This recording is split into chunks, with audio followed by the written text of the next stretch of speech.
Hey folks, we're here today to review Endless Winter. Owen was nice enough to bring this over and teach me how to play it, and we spent a few hours.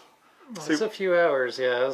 It took me about an hour to set the thing up because this is only the third time that I've played it, and yeah, it's a little bit to set up.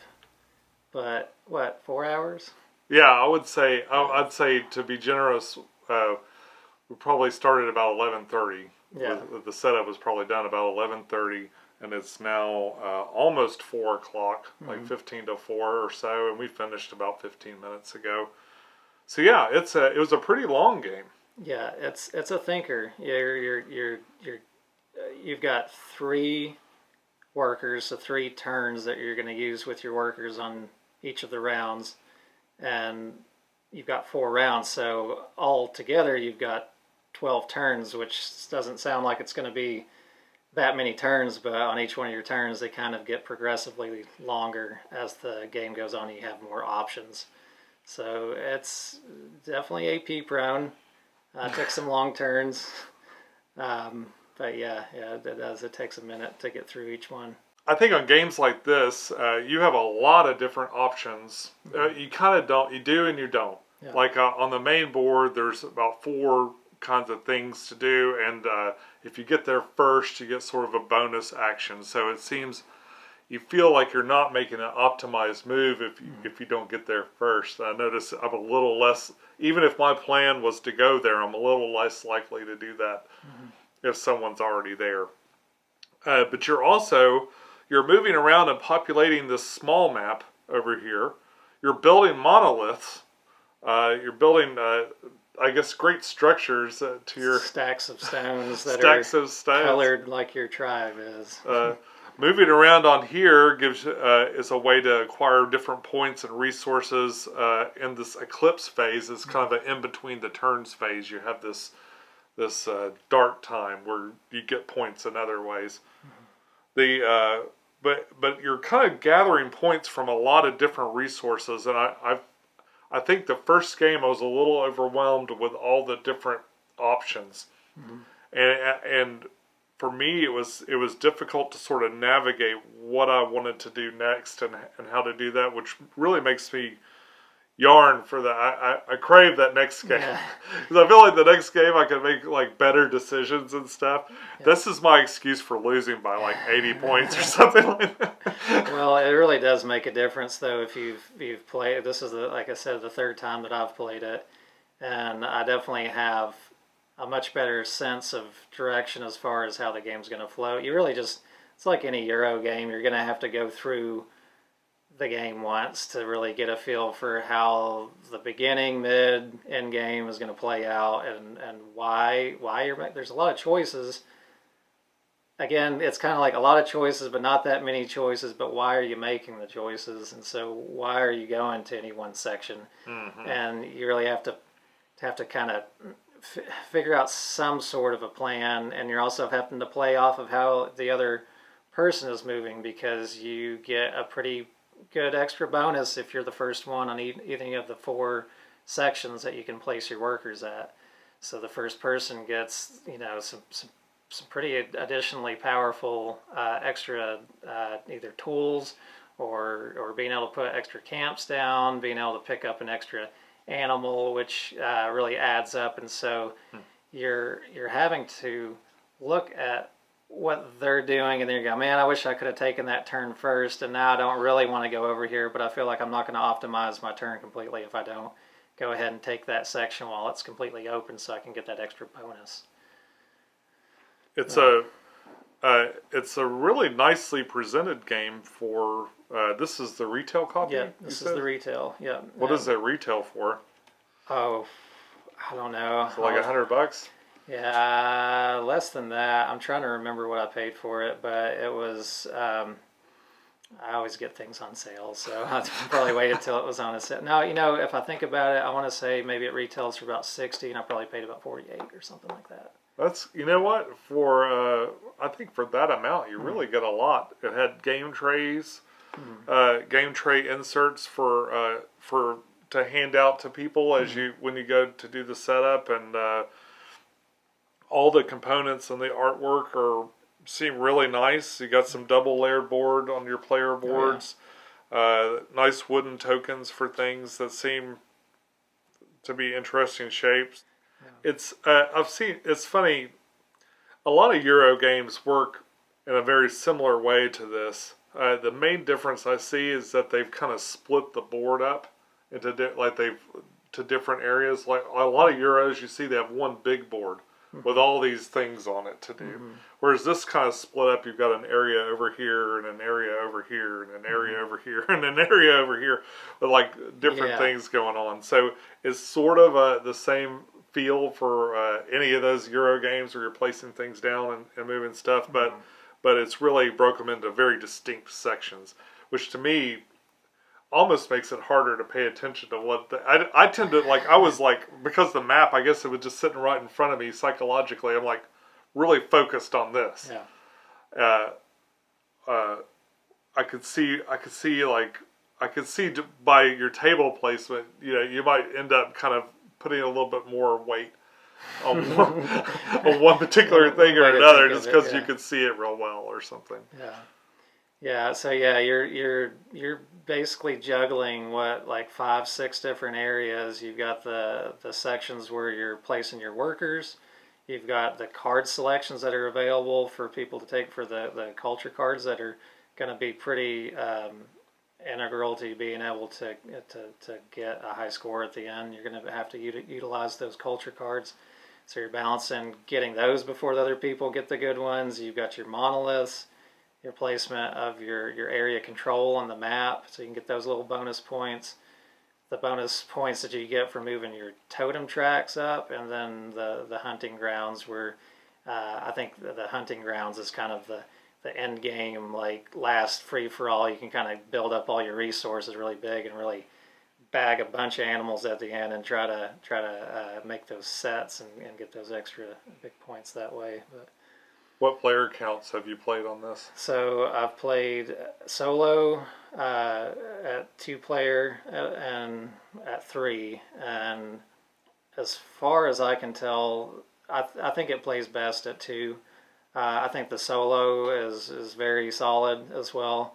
The 3, it was still quite enjoyable. It's just even longer because we're waiting in between turns, and even though you can kind of plan your turn ahead of time, you're still a lot of the time you're going to be watching what the other person does first. It's one of those kind of games where it's kind of hard to completely plan your turn before somebody makes theirs, and especially in a 3-player game, you're waiting until 2 people make their turns before you make yours. So there's a lot of kind of waiting on people to figure out what they're doing. So that's where that AP portion of the game is going to extend it. I would say if you're going to play it, I think this goes up to 4 players. If you're going to play it at 4, I would want to only do that with people that have already played probably at least 3 games or more of it, so that they have an idea of what they're doing. And even on this being my 3rd game, I was still taking some long turns. So. Yeah, I think it says 60 to 120 minutes on the side. I don't know.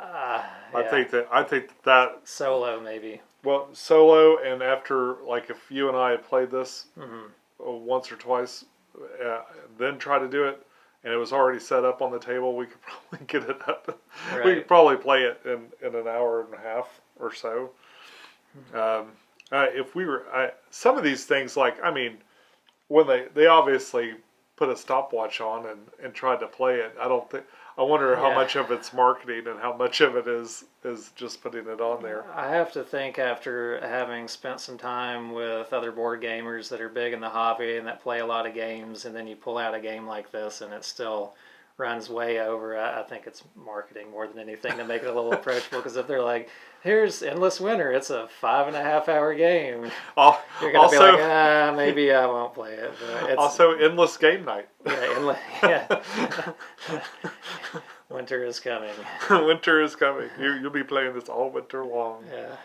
Yeah. Yeah, I despite the length, I didn't feel like I was here forever. Like No, kept you engaged. It Yeah. kept you. I was really engaged when it wasn't my turn because what you did mattered to what I was going to do next. Yeah. So that was interesting, and it kind of kept me from, like you were saying, it sort of kept me from making all my plans final. Like I'd have my cards pull aside. 2 or 3 times I was like, oh well, I guess I'll do something else. Yeah. Yeah, but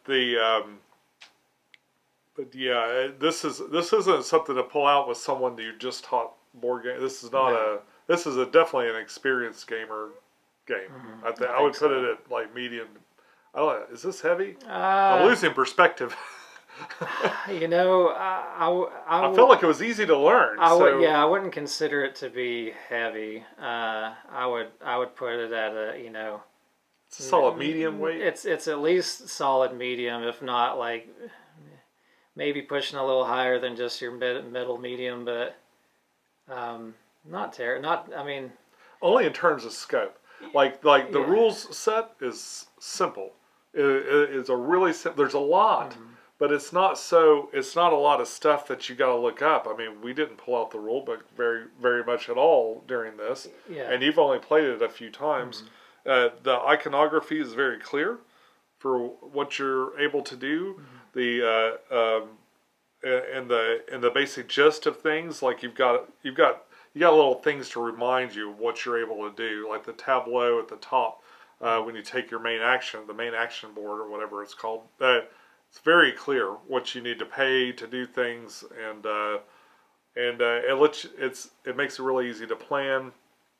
I think it was an easy game to learn, but definitely a lot of the real mastery in this game is going to come with the combos, like how you do this and then that, and then how you mix the turn together to end up with the outcome that generates points. Absolutely. It's definitely about maximizing the efficiency of your turns. So, and it's easy to learn, and I wouldn't even say hard to master. It would be just one of those things where you need to play through a game or 2 or 3, and then you pretty much got the idea, and then it's just trying to figure out what the best path is to be the most efficient as possible, why you're going to take this culture card now, because it's going to help you throughout the entire game, if you take it early, or if you're trying to take over a certain section on the board, like the monoliths. They're so helpful in the beginning of the game, but eventually you can't just get everything based around monoliths. If you have cards that are just giving you more of the monolith actions, then eventually you only got 10. So that's what happened to me towards at the very end. I was like, well, I'm not even going to worry about trying to go for monoliths anymore. And then you can trade those in for lesser actions. So you can, instead of what you're supposed to gain a monolith action, you can just take a card, or you can move your totem up. So there's ways that it still benefits you. So this is my first game of this.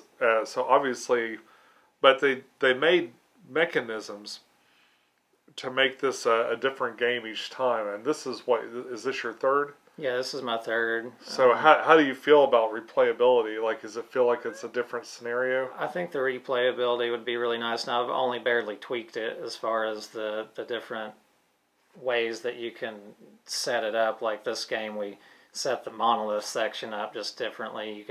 You can tweak the little arrangement of these these little token boards for where the monolith tokens are going to go to, and make them into a different shape. And it does change the way that they kind of play out. I noticed that from the basic one that they have that you start out with on the initial setup. But otherwise, the board's always going to change around. You're going to have random lands that show up. You're always going to have one of each type of land on there. And then you're going to have a random assortment of the additional 6 hexagon spots on the map that you're going to go to. So there's variation with that. But then there's a couple expansions. I do have the Rivers and Rafts expansion, but I haven't got to pull that out yet. So are those different tiles for this part of it? It's going to set it up so that you kind of have this river that everything's running along, and there's fishing and things that are going along the river, and you have a little raft, character in a canoe that can kind of guide himself down. But other than that, I haven't really dived into it too deeply, so I'm not really sure exactly all of the different. I know you can hunt sea cows in it instead of all the basic animals that come with the original set, and then yeah, and there's a couple other expansions as well that are going to give you some variation. But if I was to play with you again, I think it would be safe to pull out that expansion and not feel like I was overwhelming you just playing on the second turn or second go around. I think you'd be able to pick that up just fine. So if I was to play with somebody a second time, I would probably start using some of that variation. But I would be happy to just play this just as it is over again. So what does it do? So you can change this in different ways. These will be in a different spot. These are kind of randomly put out at the beginning of the game. And then these little bonus tiles, I can't get out right now. They're kind of like cave drawings or something. Yeah. And then these little bonus tiles, I think there's a selection of these that you pull out, right? So there's different ways to get points. The map will be set up in a different way. That'll be set up in a different way. Yeah. The animals come out that's a stack of cards that you shuffle. So you're going to get a different game each time you play it. Has it seemed like the same amount of fun? Like, has that been consistent? Yeah, I've really enjoyed it the 3 times I've played it, and even at the 3-player count on that second play, I still liked it a lot. It did run. I think we closed the store down that we were playing in. So yeah, I like it a lot. I think at club night when you tend to be full player count, like every time we go to play at the club, it's like you're playing at the maximum player count of everything, which has been really unusual.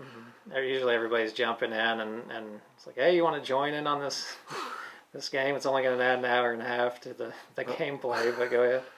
Yeah, Owen and I both play a lot, 2-player, 1-player, and stuff. So going to game night is always interesting to when you like push it to the limit. Yeah, and it's definitely been nice to be able to mix around and be able to see those different player counts. So, but yeah, I think I've got a pretty good feel for this one though. I think it just works really nice as an intimate 2-player game. And again, it's nothing to be afraid of to throw a third or even a fourth person in there. You just got to be just make a night of it. Yeah, with people that are going to enjoy a Euro game. And Euros sometimes they can kind of feel dry. I don't feel like this is dry while I'm playing it. I feel like it is engaging the whole time. But yeah, it is a Euro. So. Yeah, it's a really neat game. I think for the price point, I think you get a lot in this game. You get a lot. It's a lot of you got a lot. A nice chunky game to play over a period of a couple of hours. The components are great. As far as I think the components are really good. The storage is really, really good. And the artwork is great. It's simple enough to teach to somebody, especially if they've played a few games before. Yep. I think if you're a person that likes Euro games, you're definitely going to like this one. Oh, absolutely. Yeah. I would just say this is a kind of game that I love to keep in the collection, and I'd be happy to pull it out. You get with a lot of these games, you can get a little bit burnout playing them over and over again. I'm not going to necessarily pull this out every single time I play, but I would be happy to pull this out just on occasion and do that for as long as it's in my collection, and I think it's definitely worthwhile to hang on to. So yeah, especially you get somebody who comes over and they're like Euro games. So, have you heard of Endless Winter? Endless Winter. Have you heard of Endless Game Day? Well, I really enjoyed it. Thank you so much, Owen, for coming over and teaching me this one and giving me an opportunity to check it out without buying it for a change. Yeah. Owen's been a very expensive person to know. Yeah, right. We keep playing games, and then the next couple of minutes later, I'm buying the game. Yeah. But I really had a good time, and I can't wait to play it again. Yeah, sounds good. Looking forward to it. And folks, that's all we got for you this week. We'll be back soon to review more games, do more playthroughs and tutorials and whatever else we have time to do. Until next time, enjoy your games, and we'll see you soon. Bye bye. Bye.